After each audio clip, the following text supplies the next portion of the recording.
কখন কোথায় থামবেন তিনি। ইংল্যান্ডের ফাস্ট বোলার জেমস অ্যান্ডারসনকে নিয়ে এমনই কথা শোনা যাচ্ছিল ক্রিকেট পাড়ায়।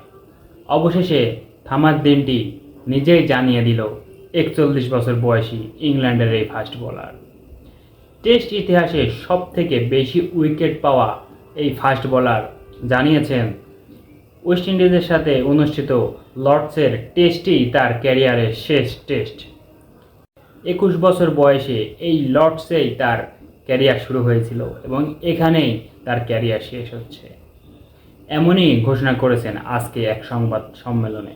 ইংল্যান্ডের হয়ে তিনি 187টি টেস্ট, 194টি ওডিআই এবং 19টি টি-20 ম্যাচ খেলেছে এবং টেস্টে ফাস্ট বোলার হিসাবে 700 উইকেটের মালিক তিনি একমাত্র, এবং ওডিআইতে 269টি এবং টি-20তে 18টি উইকেট নিয়ে তিনি তার ক্যারিয়ার শেষ করছেন।